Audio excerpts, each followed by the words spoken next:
السلام علیکم ورحمۃ اللہ وبرکاتہ۔ الحمد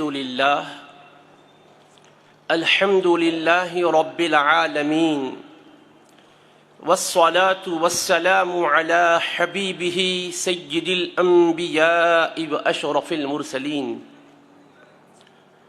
وعلی آلہ الطیبین الطاہرین وأصحابه الأكرمين الأفضلين ومن والاهم وتبعهم بإحسان إلى يوم الدين. أما بعد، فقال الله سبحانه وتعالى في كلامه العظيم: أعوذ بالله من الشيطان الرجيم، بسم الله الرحمن الرحيم، وأن ليس للإنسان إلا ما سعى وأن سعيه سوف يرى.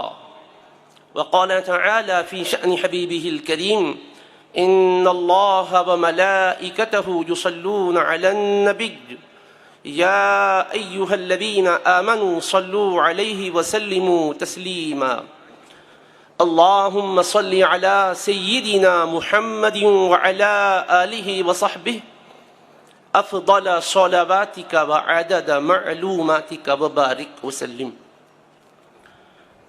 استاذ ذی وقار زین الفقہاء دامت برکاتہ العالیہ، صدر محترم نقیب ملت، علماء کرام، مشائخ اعظام، دانشوران قوم و ملت، مکرم حاضرین و سامعین اور تقدس مآب ماں و بہنوں، اللہ رب العزت کا ارشاد مبارک ہے: وَأَن لَيْسَ لِلْإِنسَانِ إِلَّا مَا سَعَى، اور انسان کے لیے وہی ہے جس کی وہ سعی اور کوشش کرے.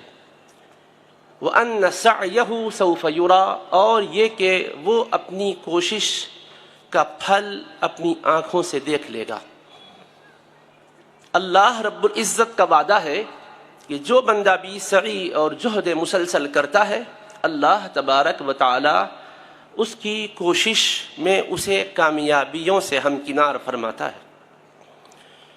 ہمارا آج کا جو موضوع ہے، ہمارا نہایت ہی عزیز و محبوب وطن ہندوستان کی آزادی پر 75 برس تکمیل ہو رہے ہیں، اور اللہ کی بارگاہ میں ہم شکر گزار ہیں کہ اس نے ہمارے ملک کو انگریزوں کے استبداد و غلامی سے آزادی عطا فرمائی، اور اس میں ہمارے مسلمان مجاہدین کا جو رول اور حصہ رہا ہے، اس کو کبھی فراموش نہیں کیا جا سکتا. دیگر اہلیان ہند نے، دیگر مذاہب اور دھرم کے ماننے والوں نے بھی اپنا کردار ادا کیا ہے، لیکن ابتدائی طور پر جنہوں نے بنیادی اور کلیدی کردار ادا کیا ہے، یہ ایک تاریخی حقیقت ہے کہ وہ مسلمان ہیں. پہلی بات تو دیکھیے کہ انگریز ہمارے ملک ہندوستان میں 16ویں صدی عیسوی کے اواخر میں آئے تھے. 16ویں صدی عیسوی کے اواخر میں تجارت کی غرض سے آئے تھے. اسی موقع پر ان کے ارادے اور عزائم محض تجارت نہیں تھی، بلکہ تجارت کے بہانے سے پورے ملک کو نشانہ بنانا اور بالآخر اپنا اقتدار جمانا تھا.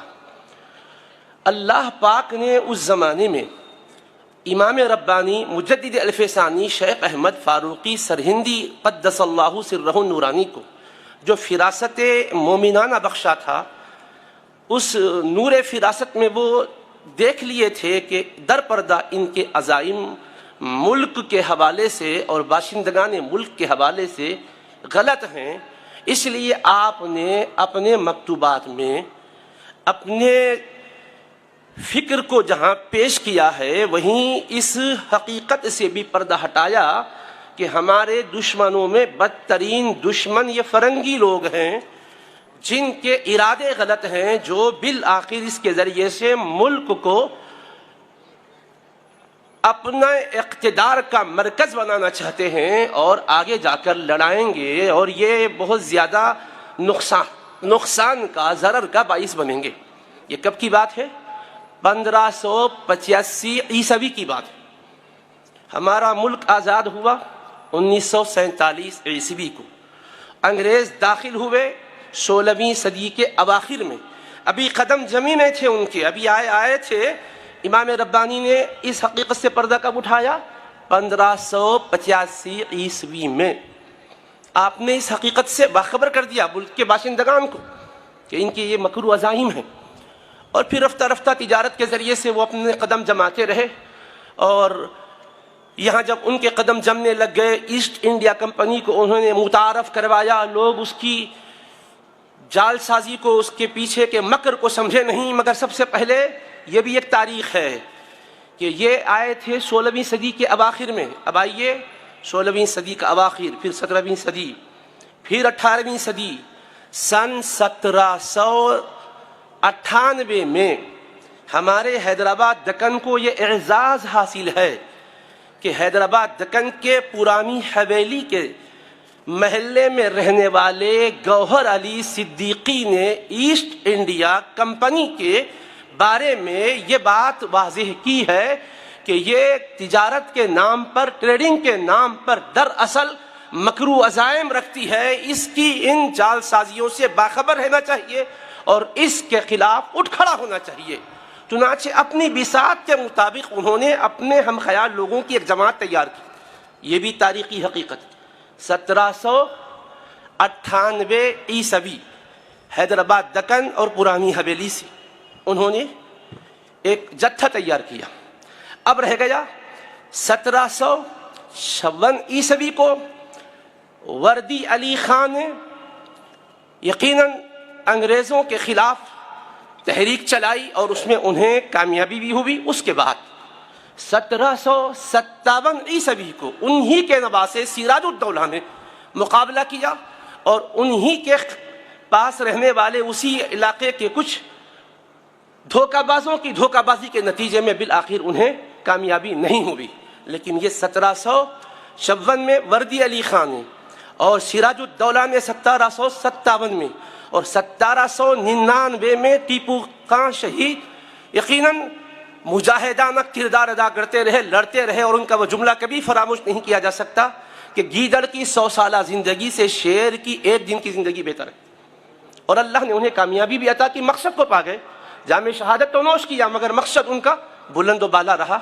اس کے بعد دیکھیے آپ، یہ 1799 کا واقعہ، اس سے ایک سال پہلے 1798 میں حیدرآباد دکن بھی چپ نہیں رہا، گونگے لوگ نہیں رہے، اگرچہ کہ یہاں باقاعدہ انگریز قدم نہیں جمائے تھے، کیونکہ یہاں آصف جاہی حکومت تھی، تو آصف جاہی حکومت تھی، اسلامی اقتدار کے زیر سایہ مسلمان رہ رہے تھے، مگر انگریزوں کا جو تسلط تھا دیگر ہندوستان کے علاقوں میں، ریاستوں میں، اس کو یہاں کے لوگ بھی محسوس کر رہے تھے۔ کیونکہ مسلمان کی علامت کیا ہے بھائی؟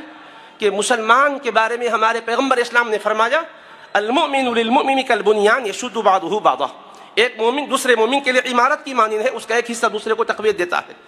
اور یہ بھی فرمایا، تری المؤمنین فی تراحمہم وتوادہم وتعاطفہم کمثل الجسد الواحد اذا اشتکى منہ عضو تداعى له سائر الجسد بالسہر والحمى۔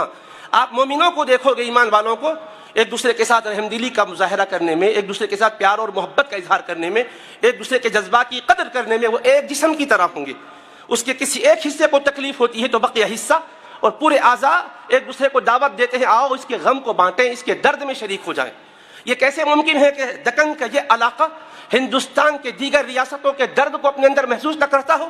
آخر یہاں بھی دل ایمان والوں کا تھا، جینے والے مومن تھے، اس وجہ سے یہاں پر بھی اس درد کو محسوس کیا گیا۔ براہ راست مقابلہ تو نہیں تھا، بالواسطہ انہوں نے بھی اپنا کردار ادا کیا، اور چنانچہ یہاں سے آواز اٹھی۔ یاد رکھیے، گوہر علی صدیقی کا میں نے نام لیا، اور 1798 عیسوی کا آپ کو حوالہ دیا۔ اب آگے چلیے، اس کے بعد 1857 میں ٹیپو خان کی شہادت کے بعد پھر وہ لوگ اور اپنا زور بڑھاتے جا رہے تھے۔ پھر جب 1857 عیسوی کا دور آیا تو حیدرآباد دکن کی سرزمین سے مولانا سید علاء الدین صاحب نے 17 جولائی جمعہ کا دن 1857 عیسوی کو جس مسجد کے وہ خطیب تھے وہاں جمعہ میں خطبہ دیے اور لوگوں کو بتائے، لوگوں ملک کی بقا اور تحفظ کے لیے، ملک کو آزاد کرانے کے لیے تم سب میرا ساتھ دو تاکہ ہم مجاہدین حریت کے ساتھ شریک ہو کر اپنے ملک کو، جو ہماری ماں ہے، جو زنجیروں میں غلامی کی جکڑی ہوئی کراہ رہی ہے، زنجیریں کھلوائیں گے، چھٹکارا دلائیں گے۔ تو اللہ تبارک و تعالیٰ نے ان کے دل میں جو درد مندی پیدا کی تھی، اس درد کو محسوس کر کے انہوں نے کوشش فرمائی۔ یہ مولانا سید علاء الدین صاحب کی بات ہے، اور اسی سن کی بات ہے 1857 عیسوی میں ترم خان نے بھی دکن کی سرزمین سے آواز بلند کی، اور جس کے نتیجے میں بڑی ان کو تکلیفوں سے گزرنا پڑا، بالآخر انہوں نے بھی شہادت کا جام پیا۔ یہ دکن کے بلند پایا لوگوں کے راست یا بالواسطہ آزادی کے کارہائے نمایاں کو سر انجام دینے میں حصہ اور رول ہے، جسے ہم فراموش کبھی نہیں کر سکتے۔ مطالعے کو ہم وسیع کرنے کی کوشش کریں، پردہ جیسا اٹھتا جائے گا بہت سی چیزیں سامنے آتی جاتی ہے، جیسے مشکات المصابیح ہم پڑھتے ہیں، پھر اس کے بعد آگے کی کتابیں پڑھتے ہیں تو پھر اور روایات ملتی ہے، پھر کتابیں پڑھتے ہیں تو اور روایات ملتی ہے۔ ستاروں کے آگے جہاں اور بھی ہیں، عشق کے امتحان ابھی اور ہیں، اور بھی ہے۔ تو اس طرح ہمیں محنت کرنا ہے تاکہ ہم اپنی تاریخ کو سامنے لائیں، ہم اپنی تاریخ کو جانیں اور دیکھیں کہ کس طرح سے ہم نے اپنے ملک کے ساتھ وفا کی تاریخ رقم کی ہے۔ یہ حقیقت ہے، آسمان بھی اس پر شہادت دے رہا ہے، زمین کا ذرہ ذرہ بھی گواہی دے رہا ہے کہ مسلمان اپنے ملک کے وفادار بن کے رہے، اور وفادار بن کر ہیں اور وفادار بن کر رہیں گے۔ ہماری نسلوں میں اللہ ایسے ہی کو پیدا کرے گا جو ملک کی وفاداری میں کردار ادا کریں گے، بے وفائی اور غداری کبھی نہیں کریں۔ اب دیکھیے گا ان کے ان مکرو عزائم کے خلاف کس طرح کوشش کی گئی، اور ادھر پھر چونکہ یہاں نظام کی حکومت کی وجہ سے راست مقابلے کی بات نہیں تھی، لیکن بہرحال آواز اٹھی، اور اس کے بعد ہوا کیا بھائی؟ ہندوستان میں دلی کی سرزمین پر جب اس کے ظلم و استبداد کے پنجے مضبوط ہونے لگ گئے تو شاہ ولی اللہ محدث دہلوی سراج الہند رحمۃ اللہ علیہ نے آواز بلند کی، ان کے جانشین حضرت شاہ عبدالعزیز محدث دہلوی رحمۃ اللہ علیہ نے آواز بلند کی، اور 1803 عیسوی کو انہوں نے دارالحرب ہونے کا فتویٰ دیا اور جہاد کے فرض عین ہونے کا فتویٰ دیا کہ جہاں ظلم و ستم ہے ان کا، جہاں ان کا قبضہ و تسلط ہے، وہاں والوں کے اوپر جہاد فرض عین ہے۔ دور دراز والوں کے لیے اگر یہ لوگ کسل مندی کا مظاہرہ کر رہے ہیں تو دور دراز والوں کی ذمہ داری بنتی ہے اپنی استطاعت کے مطابق وہ بھی اس میں حصہ لیں اور ملک کو آزاد کرائیں ان ظالموں کے ظلم و استمداد سے۔ یہ فتویٰ 1803 عیسوی میں دیا گیا، علماء نے دستخطیں کی۔ پھر شاہ عبدالعزیز محدث دہلوی کے نواسے شاہ اسحاق محدث دہلوی رحمۃ اللہ تعالی علیہ، جن کے ذریعے سے احادیث کی سندوں کا سلسلہ آگے بڑھتا ہے، انہوں نے بھی اس میں کردار ادا کیا۔ شاہ ابو سعید مجددی رحمۃ اللہ علیہ، آج بھی دلی کی جو خانقاہ ہے مرزا مظہر جانے جانا شہید رحمۃ اللہ علیہ، وہاں وہ آرام فرما رہے، شاہ ابو سعید مجددی رحمۃ اللہ علیہ نے اپنا کردار ادا کیا، اور مرزا مظہر جانے جانا شہید رحمۃ اللہ علیہ کے خلیفہ بیہقی وقت جن کو کہا جاتا ہے قاضی ثناء اللہ پانی پتی مدہری رحمۃ اللہ علیہ نے اپنا کردار ادا فرمایا۔ آپ نے بقیہ علماء کرام کے اسماء سنے ہیں، کردار اپنا ایسا ادا کیا کہ اس کو کبھی بھلایا نہیں جا سکتا۔ علامہ فضل خیر آبادی کبھی نہیں بھلایا جا سکتا، کالے پانی کی سزا دی گئی، اور وہ وہاں کے حالات کا جو مشاہدہ کر رہے تھے لکھتے ہیں کہ دیکھو یہاں ظلم کس طرح ہے کہ قیدیوں کو ستایا جا رہا ہے، اگر کوئی مر جاتا ہے تو اس کو اس کی ٹانگ پکڑ کے کھینچتے ہوئے لے جاتے ہیں اور بے گور و کفن اس کو پھینک دیتے ہیں، اس طرح سے سلوک کیا جا رہا ہے۔ یہ ساری تکلیفوں کو سہا، اور یہاں تک کہ سولی کے پھندے پر لٹکایا گیا تو سولی کے پھندے کو بھی چوم لیا کہ ملک کی آزادی کے لیے ہماری یہ قربانی ہے، ہمارے مولا قبول فرما لے۔ اور ایک ایک شاخ پر علماء کرام کو لٹکایا گیا، مسلمانوں کو لٹکایا گیا، ان کے بدنوں کو تانبے سے داغا گیا، بوریوں میں لپیٹا گیا، دریا میں پھینکا گیا، اور گولیاں اس پر چڑھائی گئی۔ اللہ اکبر، بد جانور کی چربی میں لپیٹا گیا اور آگ کے حوالے کیا گیا۔ آپ بتاؤ چشم تصور میں وہ منظر لاؤ جو ان مجاہدین کی قربانیوں کا رہا ہے۔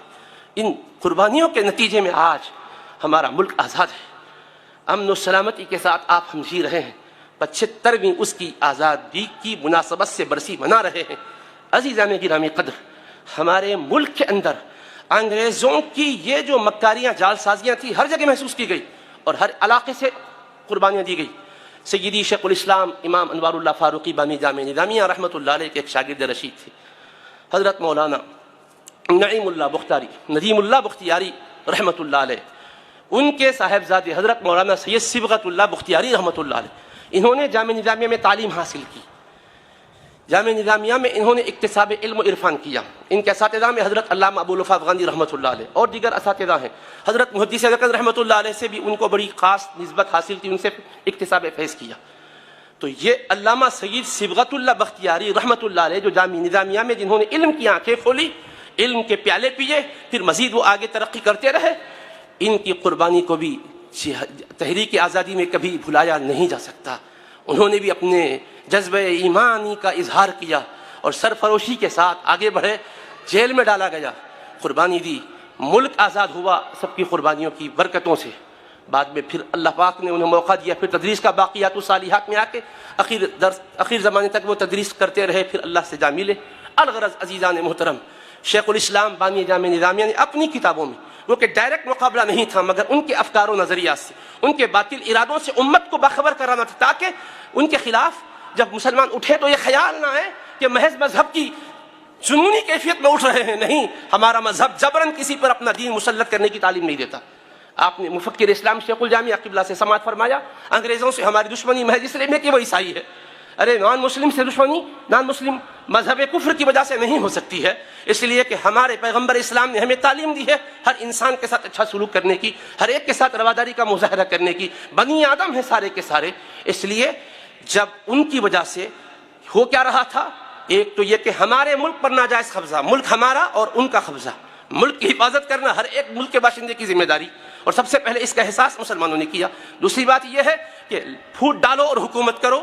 مسلمان غیر مسلم رہ رہے تھے، 750 سال اسلام کے ماننے والوں کی حکمرانی رہی، لیکن کتنی یکجہتی کے ساتھ رہتے تھے. گنگا جمنی تہذیب مشہور ہے، اولیاء کی خانقاہوں میں آتے تھے اور پیار و محبت سے وہ نوازے جاتے تھے کہ نظام الدین محبوب الہی کو ہم بھول جائیں گے. جمنا کے کنارے بیٹھے ہوئے تھے، ایک خاتون کو دیکھا کہ ایک کنویں سے پانی لے رہی ہے. آپ نے اپنے مرید سے فرمایا جاؤ اس مائی سے پوچھو سامنے جمنا کا پانی ہے شیریں شفاف، کنویں سے پانی کیوں لے رہی ہے؟ تو عورت کہتی ہے ہم غریب لوگ ہیں، میرے شوہر کے پاس اتنی وسعت نہیں ہے کہ بال بچوں کا پیٹ بھر سکے، اس لیے کہ جمنا کا پانی میٹھا ہے، وہ پیتے ہیں تو کھانا جلدی ہضم ہو جاتا ہے. یہ کنویں کا پانی کھارا ہے، اس کی وجہ سے کھانا تھوڑا پیٹ میں رہتا ہے، جلدی ہضم نہیں ہوتا، اس لیے غریب ہوں میں، یہ پانی لے رہی ہوں. تو محبوب الہی کی آنکھوں سے اشک رواں دواں ہو گیا، اشک رواں دواں ہو گئے. کہنے لگے افسوس ہمارے علاقے میں گھرانہ غربت کی وجہ سے جمنا کا پانی نہیں پی رہا ہے اور ہم ہے کہ اس کی خبرگیری نہیں کر رہے ہیں. اللہ ہم سے پوچھے تو کیا جواب دیں گے؟ فرمایا اس مائی سے کہہ دو پورا اس کا خرچہ جو ہے ہماری خانقاہ سے ہم مقرر کر دیتے ہیں، آئے اور لے جائے اور وہ بھی وہی جمنا کا پانی پیے جو ہم پی رہے ہیں. یوں گنگا جمنی تہذیب کو قائم رکھا ہے. تو الفت و محبت کے ساتھ وطن کو آزاد کیا ہے اور الفت و محبت ہی کی ہم توقع ہر ایک سے رکھتے ہیں. ہمارے غیر مسلم بھائیوں کو بھی ہم فراموش نہیں کر سکتے. اس ملک کی آزادی میں گاندھی جی کی قربانی کو فراموش نہیں کیا جا سکتا، سردار ولبھ بھائی پٹیل کی قربانی کو جو ہے نظر انداز نہیں کیا جا سکتا. انہوں نے اور خواتین نے بھی قربانیاں دی. دکن کی سرزمین سے عورتوں کا بھی کردار رہا ہے اور ترنگا جو لہرا رہا ہے سب سے پہلے اس کو بنانے کا شرف حیدرآباد کے حصے میں آیا. یہاں کی ایک خاتون نے اس کو بنایا اور اس کو لہرایا گیا. تو الغرض اللہ کا فضل ہے کہ یہ تحریک آزادی کے مجاہدین نے اپنی جاں باز قربانیوں سے ملک کو آزاد کیا. اب ملک تو آزاد ہے مگر لوگوں کسی پر ظلم اور ستم کے پہاڑ ڈھانے کے مزاج کو ختم کرو. ہندو مذہب نفرتوں کے بیج بونے کی کوشش نہ کی جائے. ہمارا ملک امن کا متقاضی ہے اور یاد رکھیے گا جتنے بھی انسان روئے زمین پر ہیں اولاً سب ہندوستانی ہیں، بعد میں پھر عرب کے ہوئے، مصر کے ہوئے، شام کے ہوئے، فلاں کے ہوئے. میں کوئی خطیبانہ جذبے میں آپ سے کہہ کر نہیں گزرنا چاہتا ہوں، میں تاریخ بتاتا ہوں. سبحۃ المرجان اٹھائیے. علامہ سید آزاد بیلگرامی لکھتے ہیں حضرت آدم ہندوستان میں آئے تھے اور ہندوستان ہی میں آپ رہے، حج کو جاتے تھے پھر آ جاتے تھے. 40 حج کیے مگر ہمیشہ واپس آئے. حضرت آدم حوا یہیں رہتے تھے اور آخر تک رہے، جتنی اولاد ہوئی یہیں ہوئی. تو کل بنی آدم ہندیون، کل بنی آدم ہنود، سارے ہندوستانی ہیں اولاد آدم. جیسے کثرت اور تعداد بڑھ گئی تو ہر جگہ پھیل گئے، تو ہر انسان پہلے بنی آدم ہونے کے ناطے، حضرت آدم کی اولاد ہونے کے ناطے ہند کی سرزمین کا ہے. پہ دنیا میں پھیلے ہیں. یہ ہند کی سرزمین ایک تاریخ رکھتی ہے اپنے اندر. اس سرزمین سے ہمارا رشتہ ہے. ہم اس ہندوستان کو امن کا گہوارہ ہی دیکھنا چاہتے ہیں. اس کے تحفظ میں، اس میں تعلیم، تہذیب، تمدن، ثقافت کو قائم رکھنے میں، ہر طرح سے خوشحال اور نہال کرنے میں ہمارا کردار رہے گا. آپ سے بھی یہی توقع کرتے ہیں، ہمارے برادران وطن سے بھی یہی توقع کرتے ہیں کہ نفرتوں کے بجائے پیار اور الفت کی ضرورت ہے. برداشت کرے اور ایک دوسرے کے حقوق ادا کریں. اللہ تبارک و تعالیٰ اس مبارک پروگرام کے بہتر نتائج برآمد کرے اور نقیب ملت کو، ان کے تمام رفقائے کار کو اس کا بہترین صلہ عطا فرمائے. والسلام علیکم ورحمۃ اللہ وبرکاتہ. سنشائن ہربل لے کر آیا ہے مایوس شادی شدہ مردوں کے لیے ایک نایاب نسخہ، 100% اثردار اور طب نبوی سے تیار کردہ آیورویدک دوا، ساتھ ہی موٹاپا کم کرنے اور وزن بڑھانے کے لیے بہترین نایاب نسخے. علماء کرام کے لیے کاروبار کرنے کا سنہرا موقع. مزید تفصیلات کے لیے ابھی کال کریں. چوکو اسٹار اعلیٰ کوالٹی کے عمدہ لذیذ چاکلیٹس، علماء، حفاظ اور تجارت کرنے والوں کے لیے بہترین موقع. چوکو اسٹار، اورنگ آباد. مزید تفصیلات کے لیے ابھی کال کریں.